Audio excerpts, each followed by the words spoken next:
So, Peyton, I'm not typically one of those people who is scared of technology, right? Or for the things that are coming. And it's kind of a hot topic right now, right? With artificial intelligence and all that's coming from that, right? Have you ever messed with any of that artificial intelligence chatbot stuff that's going on? Absolutely. Yeah, I used ChatGPT to write a trash talk letter to my nephew back around Christmas time. He challenged me to a Pokemon battle and he mailed me a letter and said that he wanted to challenge me at Christmas. So I decided to have ChatGPT write a response back, and I told it to make it somewhat funny, but make sure you weave in the concept of Christmas. And I gave it a few more details about what I wanted it to say, and it got it great in the first take. It does surprisingly well. So I understand why people are a little concerned about the future because this stuff's pretty crazy, right? If I would have had this in school, I know that my schooling experience would have been different for me. You know what I'm saying? Yeah. Right? It's pretty incredible, but I'm not typically one of those people who gets scared about the stuff that's coming up, right? The technology that's rising.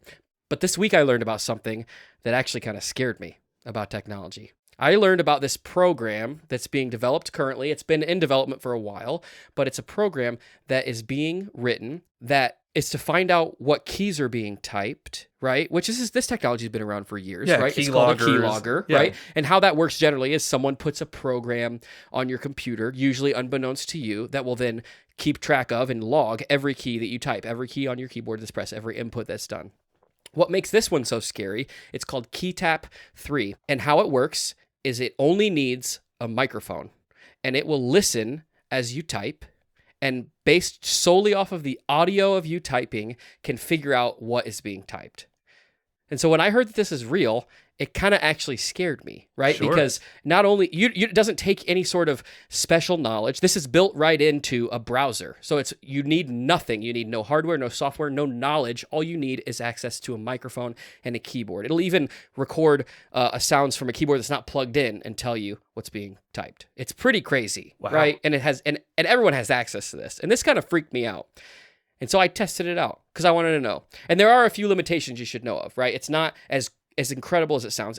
It has to be a mechanical keyboard because mechanical keyboards make more noise than membrane or like cheaper keyboards, like a laptop keyboard. They all kind of have just like mushy, quieter sounds. Right. And you know, just as well as I do, mechanical keyboards are louder. They have clackier, and it depends on what kind of switches you have in a mechanical keyboard. Some are much more tactile and loud than others. Yes. So it requires a mechanical keyboard and just any microphone. It could just be the microphone on your phone. You can go to the website on your phone and try it out if you want, if you have a mechanical keyboard. But the second stipulation is it can only, currently in its state, analyze in between 250 and 300 characters per minute, which breaks down to about 50 words a minute. And so people who are our age, I would say, this is an assumption, I would say that probably most people in our situations, average typing speed is above 50 words a minute. Yes. Mine's like probably 85 or something like that. I haven't tested since middle school when we had a program that would tell us, but I've got to imagine, that I'm above 50. I actually often use this website called Nitro Type Race, and it's like 5 people who are typing against each other, and there's little car animations, and it's a race. It's And competitive? it's competitive, and Oh it's my a typing test. And so I think mine's like in between 85 and 90 words a minute. That's pretty consistent. Is there an esports scene around this? I don't know if there is. Or Could a be a good speed run? potential podcast topic. Yes. But all that to say, I think people of our generation, maybe younger even, like we can type pretty quickly. So that's a limitation that does hinder this, right? But I still was like, if this is as easy as it sounds, this is crazy. This is actually scary, right? And so I tried it, and luckily, it didn't work that well, okay? And so there's not too much to be scared about. But what is still scary is the possibility that this thing exists for public consumption right now, right? Yeah. Anybody and everybody can just go online to this website, type it in, and try it. And it wasn't good. You couldn't read the output and tell me what I just typed, but it did get some of the words right that I typed. And it has like it analyzes it a bunch of different ways and uses a bunch of different algorithms and will give you a bunch of options of what it could be. Okay. And it wasn't good, but it was okay. It was okay enough that it's still a little bit scary, right? And what's the most scary, like I said, is that it takes no knowledge. It takes no prefabrication. It just takes microphone input. So that means if someone that you're video chatting with is typing, you can analyze the audio of them It's crazy, right? Yeah. Like, it's like the world, the endless possibility that this brings up are scary. And I'm not, like I said, someone who generally gets scared of the technology that's coming, but I think that this one is pretty scary.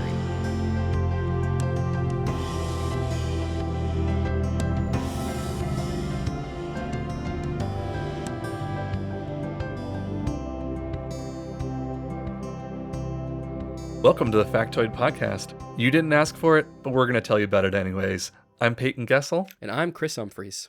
When I was in middle school, we had a math fair that was the final project for our 7th or 8th grade math class. I'm going to say it was 7th grade.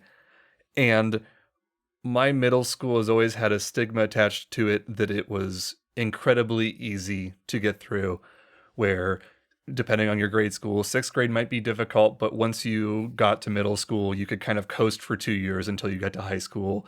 And I talked to my nephew about this recently just to confirm it was still there. He's in 8th grade, and he said that, yeah, as long as you're turning in your assignments, you'll pass pretty much every class.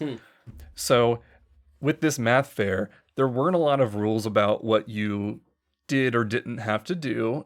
I think it needed to involve some sort of math concept, obviously. I think you had to have some sort of physical object, whether it was a poster board or a model or something that you physically made that you could put on display for the class. And I think maybe they had parents could come through as well, and it was exhibited for a few weeks. So while I do kind of like math, I like comedy more. So I decided for my math fair project to write a stand-up comedy set where I told math jokes. So it was really fun to do at the time, and this is right around the time when I'm starting to experiment with some simple video production, and my dad has a lot of equipment and he helps me out. So I record my set at home, and I wrote my script and I memorize enough of it so I can kind of read it off close enough to what I had written down in my script. And then we cut it together and we put it on a TV that plays in the classroom so that I have my math jokes set that someone can go and listen to. And while I don't have the video with us today, I do have my script. Do you really? Yes, I have my script from 2006. Wow. And we're going to read some excerpts from my math jokes. You're braver than I. If I had this, I don't think I would share this with anyone, let alone the entire world. Well, I'm not sharing all of it. So my file name, first of all, is Payton's Monologue, the number 4, Math Fair, .doc. So there's actually a lot of jokes about George W. Bush, because he was president at the time, and there was a lot of jokes where he would get like the name of a country confused with a math concept. Like he thought Brazilian was a large number, or Algeria was algebra. But I had let's see here, I'm scrolling down a little bit farther. But I had some jokes about geometry, and I tried to weave them into, we'll say, sort of like a Saturday Night Live or late night talk show monologue. So I'm saying things like, to put it simply, life without geometry would be pointless. Or a decagon is what happens to your back patio when a tornado passes by it. A hexagon is what you say when someone gets rid of a curse put on you. And some of these are, I think I probably thought up a few of these, but most of these are from the internet. Sure. I'm Googling math jokes and trying to find ones, but at least I was putting some creativity into assembling them and trying to put them around themes, weave in some jokes related to the teacher, and make sure I also hit enough actual math points that they can't deduct any points from my grade on the project. Right. Let's see if there's any other good ones to read here. In that George Bush section, there was a joke about algorithms and not George Bush-ithms. Oh my goodness, that's funny. So yeah, definitely very cringe. And since I recorded this and didn't perform it live in front of the class, since there had to be some sort of visual element that someone could walk by and see, when I recorded the video portion, I didn't have an audience. So I felt like I needed to have a laugh track. So my dad had several CDs worth of sound effects, and I went and picked out some good laughs, and we dubbed laughs in. And in my script, there are pauses where it says audience laughs. So I would know when to pause to put the laugh track in. And today I'm talking to you about the history of the laugh track. Ooh. That's interesting. Growing up watching the Andy Griffith Show, I can tell you that a laugh track makes all the difference because like the first couple episodes of Andy Griffith originally didn't have one or something like that. Like there are some episodes that didn't have one and it feels like really wrong in comparison to the rest.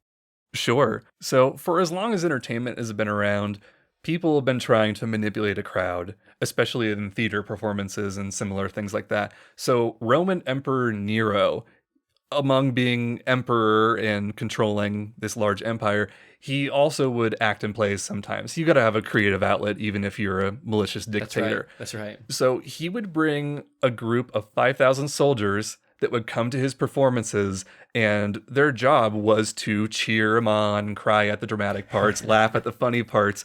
And if you're in Nero's army, you're not going to disobey orders. You're gonna really yuck it up in front of him because you don't want him to put you on a pike and set you on fire or You want whatever. him to like you.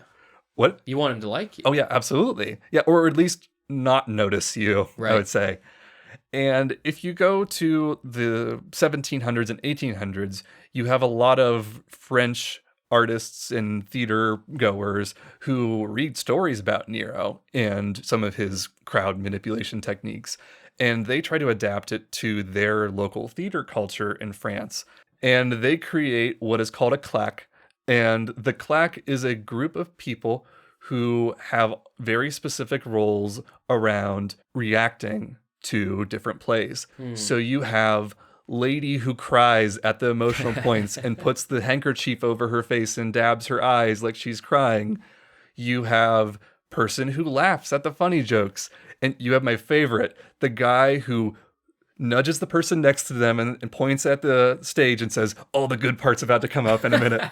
That was a real thing that they would get paid to do. And they'd be planted around the crowd to feel like, oh, this is just a random guy next to you. But no, this guy got his seat paid for and he's getting paid a small amount of money to be like, oh man, the good part's coming up.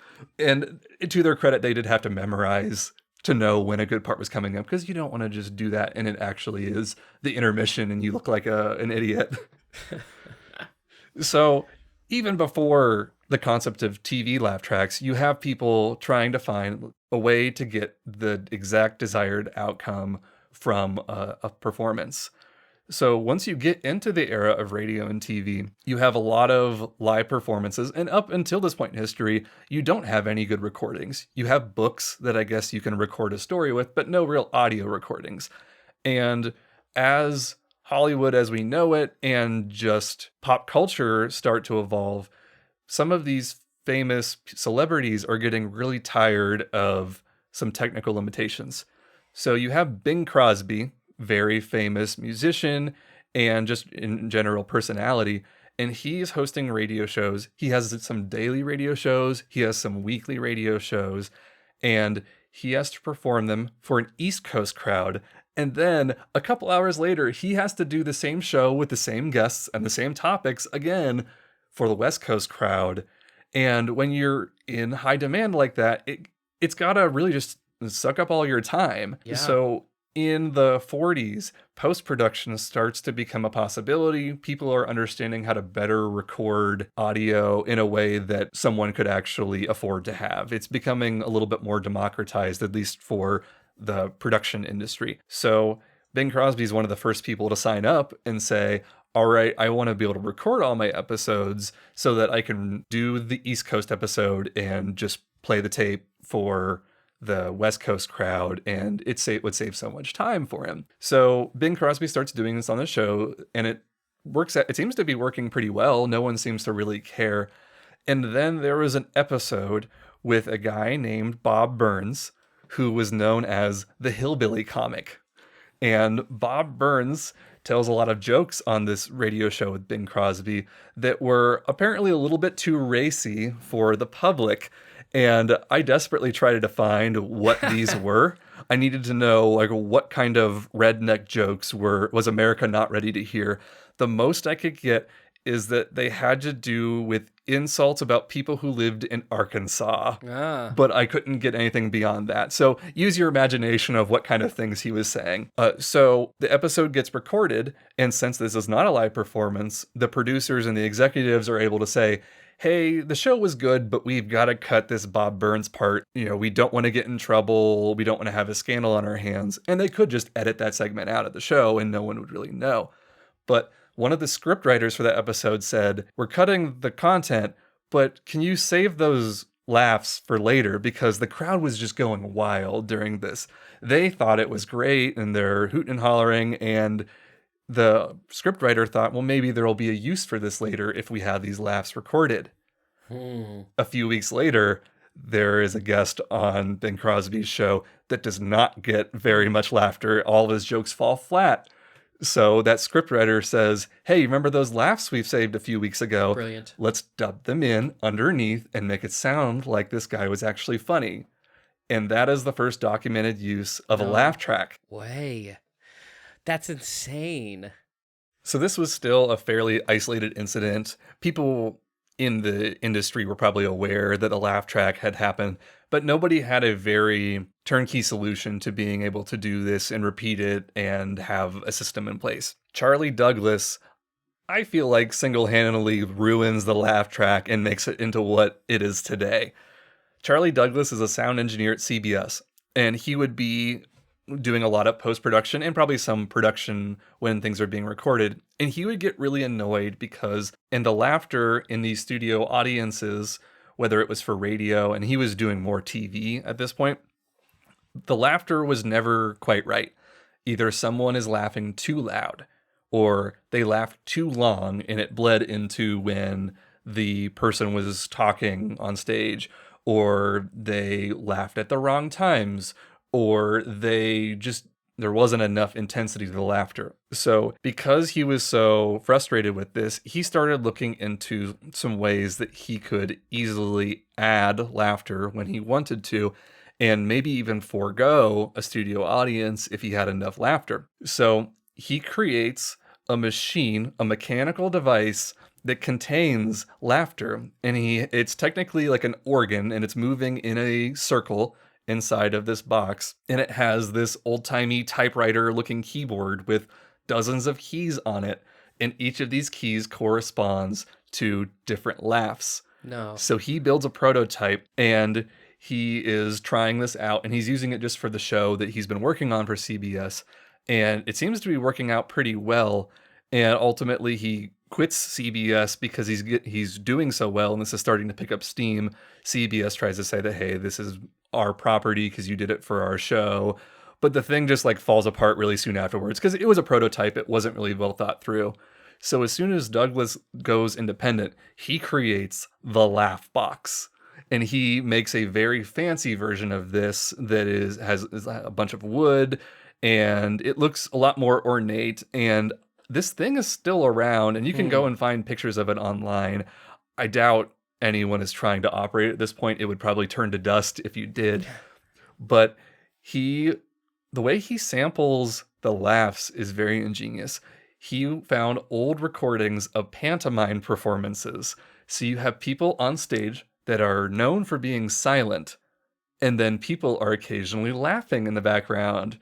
So he was able to get clean feeds of all the laughter, and he went through all of these pantomime performances and was able to assign different demographics to say, this is the old lady laugh, here's the young boy laugh, here's a large group of people, here's the laughter when the mom laughs a little bit later, here's the one when this person gets the joke early.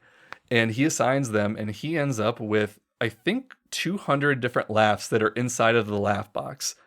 And they wheel this guy's Laff Box around the country, and every show for almost 30 years was done by this one guy and this one machine. No way. So from the 50s and the 60s and the majority of the 70s, if you watched a TV show with a laugh track, there is a very, very high chance that it was done by Charlie Douglas. So like the Andy Griffith Show. Most likely. I'm sure we could look it up and find out. I'm sure That's he's credited. that's actually crazy. I have a question, and Yeah. maybe you're going to talk about this. I don't know.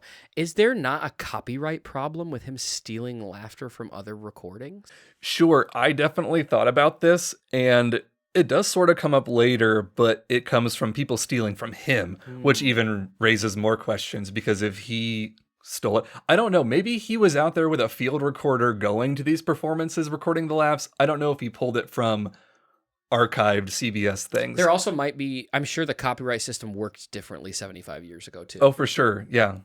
Interesting. That's actually crazy. So it's like a soundboard for laughter before digital stuff existed. Yes, absolutely. And because it was analog, it was so difficult to create. And the part of why he had this monopoly is because no one could figure out how to do this. And people would, sometimes people would try to find a way, and he was very secretive about it. And he didn't let anyone other than his immediate family and friends see inside of the box. So he really played up the mystery of the box of like, what's inside it? How does it work? I don't know. And that helped protect Yeah. any competitors from coming. And eventually this guy's on his own and he's able to raise prices and kind of set his own price because psychologically what happens is people try to test comedies without the laugh tracks, and a lot of these shows do not succeed if they don't have a laugh track. And depending on who you ask, if it's a network executive or a psychologist or someone, they might give you a different answer. The psychologists say that were studying on this at the time, they would say that a communal experience when you're in a movie theater and you're watching a comedy and people laugh around you, it helps cue you subtly that this is a funny thing and I'm more likely to laugh if I'm in a community that's laughing. Yeah. At this point, TV is a much more solitary experience. You're watching it maybe by yourself or with one or two other people. You don't have that large room of people laughing at you. And that is why they theorized that the laugh track was so necessary. And at the time, viewers sometimes couldn't tell if a show was a comedy or a drama if the laugh track wasn't present. Wow. Which is crazy because if you think of the way America is, especially at that time, America is so much of a, you don't tell me what to do, I think the way I want to think. And I guess just for comedy, it didn't apply. They let everyone tell them what was funny and what wasn't. I think this maybe because they didn't know that they were being told that. You know what I mean? Like, it's just like a subconscious thing to laugh when someone else laughs. So they didn't know that they were being forced to laugh, even though pretty much, like you just said, they wouldn't be laughing if it wasn't there. Absolutely. That's interesting. So while I would say Douglas was someone who cared about his craft, I mean, he came from a technical background as a sound engineer. He did his best to try to keep things relevant. He would cycle in some new laughs every once in a while, and he would remove some if he felt like they were going on too long. And eventually he does start to get some competition. In the 70s, Hanna-Barbera starts to become more popular. Hanna-Barbera, if you watch any of their cartoons now with the lens of this was made on an incredibly low budget, you start to see several things that start to hint at that.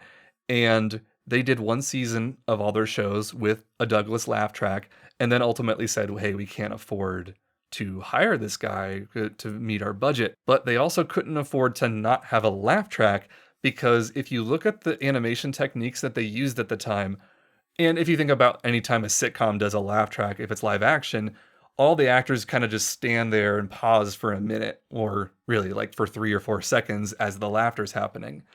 In animation, that is money saved because they don't have to animate anything. So if you add up 3-second intervals of pauses for laughter and you multiply that by, say, 20 times, there's a minute of a 22-minute episode that no one has to animate anything, and you can meet your deadlines or get 2 extra episodes out this season. I don't know. So they couldn't afford to have them, but they couldn't afford to not have them. So they took all of those first season laughs that Douglas used, and they just repurposed them and used them for a full decade. And they couldn't get all of them out clean because they were mixed in. So they did this with, people estimate that there were only 6 laughs that they were able to salvage. And every Hanna-Barbera show, all your Scooby-Doo episodes for that decade used the same 6 laughs. The exact same ones. Yes. And it was to the point where if there was any sort of shroud behind how the whole laugh track thing worked, everyone started to really notice it when you can hear the exact same audio file played multiple times an episode. And if you're a faithful fan of a show, you know these by heart. You can probably imitate them.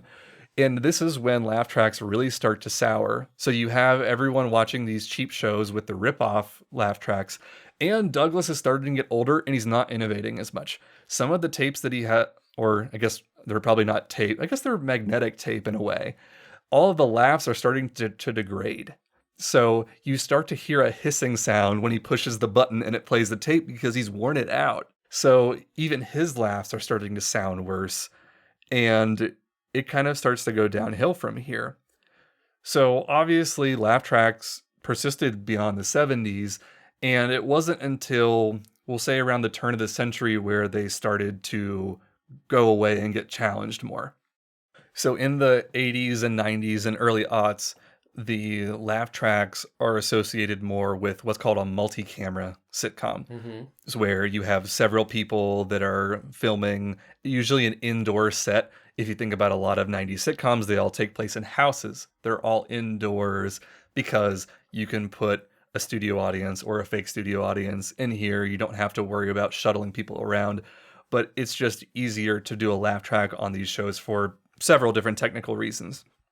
And in comedies, there starts to be a shift at the turn of the century going towards the single camera comedy. And because of this, you're doing a lot of repeated takes. You're having the camera operator move to different people and redoing a line. And it just doesn't work that well for a studio audience. And while you could put a laugh track in there, a lot of these comedians start trying some new ideas. And just with the way comedy's evolving, they start to go towards a more subtle style of humor, where in the past you had that laugh track to help make sure everyone understood this was a funny thing to laugh at, this is the joke. These comedians on shows like The Office, 30 Rock, Arrested Development, and even into shows like Community, you have the writers trying to write jokes that are intentionally subtle. And maybe these few ones are obvious, but there's actually hidden jokes and layers to jokes. And people start to get more satisfaction out of finding a joke on the second watch, on the third watch over time, or jokes that run several episodes apart, where maybe the seed is planted in this episode and it's more serialized. So in 10 episodes later, the joke finally comes to fruition. So because of this, the joy in the comedy actually comes from uncovering the comedy, not being part of the crowd that all discovers it together. And that's what starts to kill the laugh track in a way. And I don't want to say that laugh tracks are gone forever. You can still find them on shows, but most of them only serve a very specific purpose. So How I Met Your Mother was a pretty late era laugh track show, and it recently got rebooted as How I Met Your Father. So that show has a laugh track, which I think is very bizarre in modern day that has it, but it's because it's tied to its source material that if you remade the show without the laugh track, it wouldn't feel like the same show.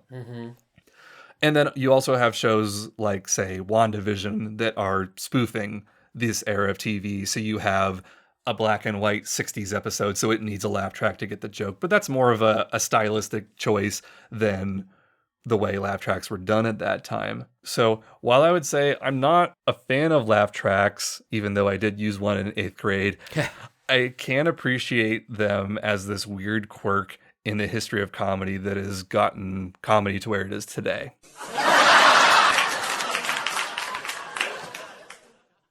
My good friend and I were talking just about random things like we always do, and he asked me if I knew about the undersea internet cables that connect the world together. And I said, haha, that's really funny. What are you talking about? He's like, no, seriously, do you know about the... And I said, you're making that up. I don't believe in that. And he's like, I'm telling you right now, how else do you think the world is connected? How can we have the internet without that? Sure, there was a famous U.S. congressman about 15 years ago who said, the internet, it's not a giant truck, it's a series of tubes. See, I didn't even know. I knew nothing about this, okay? And I should have, right? I'm a tech interested person. I understand that stuff, and I have hobbies and I have experience with these things, right? And I know that in every situation, having something wired is better. It's just always better. In fact, you and I were just talking about this earlier tonight before we started recording. Having wired things is better when it comes to internet, right? You can't have the internet. Well, that's not true. Let me rephrase. You can't be a nerd and have the internet. Well, but also like how the internet works, right? Houses in 2023, you got to have internet. And so the desirable kind, right, is either cable internet or fiber internet. And those are what 90% of people in the world use, or in America use, because those are the best kinds. That's where the latency is the slowest, that's where the speeds are the fastest, the most data transfer, right? And there has to be a physical wire that you can connect your home to get these, which means there's infrastructure that doesn't exist in certain places. So like if you live in a remote area or in the country or somewhere where cable or fiber isn't ran to, then you have to take a lower tier of internet, right? You need to get either something that uses cell phone wireless signal, right? Which would be like a modem that picks up the signal that a cell phone does, or you need to get satellite internet. And these two are options that connect you to the internet. It's possible. It gets you to the same information, but it's slower. There's a lot more drawbacks. It depends on the weather. It depends on, you have like data caps and all this kind of stuff, right? It's slower. The latency is a lot higher and it's worse. It's just not good. So there's like tiers, right? And wired is always better. So everyone wants to have cable or fiber. That's how that works. And same thing, I have had a lot of experience with like video, specifically in church, right? If you want a screen in the front of your church or in the front of an auditorium or the front of a big room and you have a computer at the back, you cannot count on a wireless method to show that video, because wireless stuff, even though it works most of the time, and a lot of times it's intermittent, it has frequency problems, it has interference problems, and it just doesn't work. It's not as consistent. So you have to wire your computer to your video screen. It just doesn't work if you don't do that, right? Wired is always better. And so the fact that I didn't know this existed seems silly. But I didn't. I had no clue, right? I laughed because I thought he was making a joke. And I was like, that's so, and I feel dumb now because everything that's wired is better. Oh, and don't feel dumb. And so I looked up this, right? Because I figured that I would find a lot of information about it, which there is quite a bit of information, but I did not expect to find what I found. And that's that we do use these cables, right? There's like, in fact, I think there's something more than 700,000 miles of undersea cables right now that connect all kinds of places to all kinds of places. The only continent, the only place in the entire world that's not connected to the rest of the world is Antarctica. Which right? makes sense. Right, because it would just be, there's not enough even people up there to really justify that, right? Right? Down there. It's down there, I guess. But it's because it's expensive. It's still very expensive to do. It's kind of an antiquated technology. And I found that out because while we use it for the internet currently today, you would not believe, and maybe you would, again, maybe everyone knows this, when this started. Undersea or submarine cables for data transfer and even across oceans started in 1850. No, 1850. I could not believe it. I was trying to think of a joke answer when you were saying like it's so much earlier. I was going to say maybe early 1900s, but 1850. 1850. Yeah, literally. So it actually, the guy, Samuel Morse, the guy who, namesake of like Morse code, right? Yeah. He started talking this up, saying like, well, this is possible. This is important. We can do this. We can transfer signal for the Morse code to telegraph over a cable underwater. And everyone thought he was crazy because this is the 1800s, right? Like technology is like, it's old. There's nothing, right? And so he actually proof of concept it in the New York Harbor in the 40s. He like dunked some wire underground and like transmitted a telegraph through it, right? Wow. And so he's like, oh, so people thought maybe it's not crazy. Maybe that's not as crazy as it sounds. Maybe this is something we need to look into. And in the 1850s was the first time that it was ever commercially viable, a commercial thing was set up. And it was like in Europe, they started in the early 50s and they tried it for connecting like through some harbor in Britain and across it, and it didn't actually work. There was some kind of water got in, and all the ways that they seal and insulate cable, they didn't know that much about that, right? Because you got to do data and you got to do power through this cable, and they didn't know how to do it and how to seal it and all that. And so water got in, it didn't work, but it was important enough for them to figure out that very soon after that, just a few years, they ended up connecting many places in Great Britain. Let me see which one it is. But in 1853, the very first commercially viable attempt was made, and they laid a cable that connected Great Britain, Ireland, Belgium, and the Netherlands, all those together, right? And so they now could access each other, and all this was for, right, at the time, was telegrams, like telegrams. Is that what it's called? Telegraphs? Yeah, what is the difference between a telegram and a telegraph? I don't know, but the have you ever seen the Clue movie from the 80s? Yeah. So there's one part where this girl, I'm just going to tell you the part. It's really funny. I'm going to ruin the part, but I have to say it. Well, it depends on which version of the movie you're watching. Maybe true, it doesn't that's true. happen in... But this girl comes to the door and knocks on the door. It's in the middle of Clue. They're all like in a panic. People are dying or whatever. She knocks on the door and they open the door and she goes, "I am your singing telegram." And then she gets shot. But it's funny. So that's what I don't know what a telegram and a telegraph, I don't know what the difference is.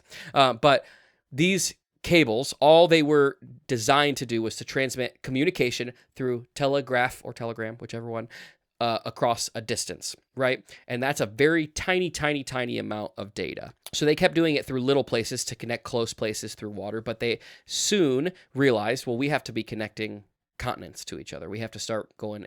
So the first ocean that they decided to cross was the Atlantic. So these are transatlantic. The very first time that happened, and the first actual working cable under the Atlantic transmitted 10 words per minute of a telegraph. Wow. So like, it would take all day to get a message, right? Do you think you could hook up your key tap to that machine at 10 words per minute? It could translate the dots and dashes and know what you were typing. I think it could. And I think in that day, keyboards were probably even louder than they are now. So now that is something we should look into. But that was the first one that was actually viable, that was actually used. And this was proof of concept enough to make the world realize they had to keep doing this, right? Mm-hmm. And so since the 1850s, all the way up until now, until the current use where all of these cables are in use, even now, the technology's changed a ton in how it works and in the types of cables we use and in the way that it works and in the way you insulate them and how we get them across and where they're stored and all that. We still haven't found a better method than putting a wire on the floor of the ocean, right? Which is pretty crazy. But up all the way until the 80s, basically like a coax cable was what we used. And that's kind of the same with home internet, right? It was phone lines, because phone line infrastructure exists everywhere, right? Mm-hmm. It's existed everywhere for a long, long time, like for probably 75 years or so. We've had phone line infrastructure everywhere. And so that is like when dial-up came, when DSL came, that all uses a phone line. Right. Well, then cable started becoming more widely available, and cable internet could be used at the same time to transmit data for television and internet connectivity. And so now, even in my house currently, we have cable internet because we don't have fiber in the town I live in. And so we have cable internet. That's still very widely used. And so that's a coaxial cable, which is just a different type of cable. But then in the 80s, the late 80s, a technology came about. And this is kind of when the internet started really taking off. It was around before that, but the internet and the data on the internet and the usage of the internet all was taking off. Right. Al Gore said, "I'm going to invent the internet," and then he did. Do you know about that whole thing? I have heard of that. I don't know the situation. He often, I think since then, has downplayed the quote that was taken out of context that made it sound like he single-handedly did it. He did not invent the internet. No. In the late 80s, the internet started really taking off, and as did fiber optic technology, right? And so basically the way that any cable works is it's an analog way to get a digital signal, right? So like at one side it's digital, it turns into analog like through a coax cable, and then it gets converted back to digital at the end. And so so it's like all these different things have to happen. There's latency involved with how far it has to travel and all that stuff, right? So fiber optic changes it to where there's these little fiber optic strands, they're like the width of your hair, and it uses light. And so like light is the signal that gets switched into the data at the other end. And so it travels at the speed of light, which is crazy fast, right? Yeah. And so fiber optic takes off, which opens up new possibilities for the speed of data transfer. Your description of the fibers is reminding me that I've been watching The Last of Us recently, and I don't know if you've seen any of it, but the way the fungus comes out of people's mouths, it looks like some sort of fiber optic cable splitting. I haven't watched it, but I've heard it's actually amazing. Sure. Is it really good? I'm not very far in, but so far, yeah. I've heard it's amazing, so I might have to check it out. Sure. I played the game, so. Yeah. Fiber optic comes along. Data can be transferred at a higher speed than ever, at a faster rate than ever, with less latency than ever. The cable's also better. It's more flexible. It's lighter weight. Everything about it is better. And so they start trying to switch over the infrastructure from coax cable, which has like a cap of how fast things can travel. So you need more of them, or you just can't have speed the same, right? And so fiber optic gets taken over. The first transatlantic submarine fiber optic cable was 1988, and it was capable of more data transfer per second than anything ever, right? And it was capable of 500 kilobits per second data transfer, right? And this is the 80s, so that's fast stuff, Sure. right? But if you know anything about data and data transfer and speeds now, that is like nothing. It's only a little bit higher than the bit rate of this podcast. Yeah, it's so minuscule, right? And so just to put into perspective how things have changed over the years is changed from being it could transport communication through telegraph 10 words a minute to the 80s when fiber optic came and it could do 500 kilobits per second, which is like half of a megabit per second, right? So it's just tiny, tiny, tiny. Yes. To now, the fastest one, it was just put in, it's from, it's like across the Pacific, I think. I don't know where it's at exactly, but it's from like 2021, and it can transfer over 200 terabytes per second, which is like 200,000 times faster than the fastest internet you can ever get at your house. Like, it's like so much, right? And that's just through one cable. But obviously, our access to data and the usage of data and the amount of data available, it's way more than it's ever been, right? So we need that fast transfer. We need all that. And the only other viable way that's ever come about is satellite, right? But satellite has tons of drawbacks, and it's still not even close to as good. It can't do the latency's higher. It's way more expensive. Weather affects it. All these things are bad about satellite. So there's still no viable way to replace these cables anytime soon. But that makes you wonder, right? Like, what are all the things that can go wrong? Yeah, I had several questions mostly related to the maintenance aspect. What happens when part of the tube has a problem? I'm imagining snaking the new cable the entire distance across the ocean. Like, how do you even upgrade it? So from what I have read, there's still, the failure rate is like point blah, blah, blah percent, where it used to be like 10% back in the day, right? But the technology's gotten so much better and there's so much more of it. But with how many runs there are now, it's still like 100 cable breaks a year. And so it is a big problem still. And there's like whole companies, whole huge contractors that deal with specifically repairing these, right? And they're on literally the ocean floor. Yeah. So the ocean's pretty deep, right? And so from what I understand, most of the time there's like these huge ships that will go, that they'll have like some kind of equipment that goes down and grabs it, pulls it up. They're able to find where the problem is pretty easily. It's not usually an actual physical total break because these are big, like hefty things, but like there's something that's gone wrong inside of it. And so they'll either like, some of them are so heavy that like there's no equipment that can actually rip it up. They're so huge, right? They like are hundreds of tons, right? And so a ship will go out, pick up a piece of it, they'll cut a chunk of it out, and then splice a new one on basically and fix it. And so that's kind of how that still works. And it's still a big problem. And even wildlife has been a problem. Like sharks will bite them and whales will get tangled up in them. Like that's happened before. Wow. It happens a lot less now that they've figured out kind of how to keep them more out of the way, and they've gotten smaller and more like flexible and stuff. Do you think this is where the origin of the term surfing the web comes from? Do you think it comes from the aquatic nature of the tubes? That's probably not. Here's the thing. I don't know, but that's possible. That's totally possible, because why else? I don't know. Watch out for sharks when you're surfing the web. That's right. It could be it, honestly, because there's been some like pretty like newsworthy stories of sharks biting this stuff, right? And how the internet works is like if one gets broken or one gets like, the data can basically stop there and then go a different way, because there's enough cabling that connects most places that it doesn't really cause like a full interruption. Yeah. But it might slow things down, especially in countries that don't have as many connections. Like they don't have as many cables run to this city or this country or whatever. Like if one gets cut, it can severely slow down traffic to like certain countries.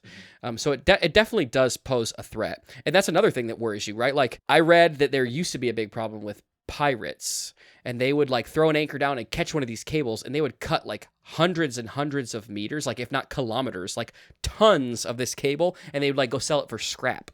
Wow. Yeah. And so that's been a problem, and that like, but it also makes you wonder if there's a physical thing this much, 700,000 miles of a physical thing underground. There's no way that can all be monitored at all times. There's got to be somebody who's figured out a way to somehow like split it and have access to it, right? Yeah. Or governments or an individual. There's got to be someone who's figured that out. So it kind of makes you wonder. Like, I know technology's changed a lot. I know it's a lot harder. I'm sure they encrypt things. I don't know, right? I don't know how it works. I don't know. All I know is there's a whole lot of it, and there's a lot of smart people out there, and there's enough of it that it's probably easy to hide. You've got to imagine.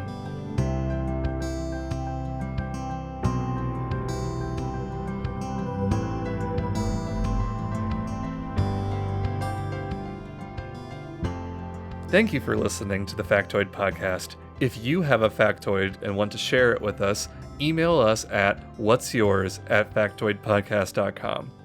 And as always, you can find us on all the major podcast platforms or at our website, factoidpodcast.com. We'll see you in 2 weeks.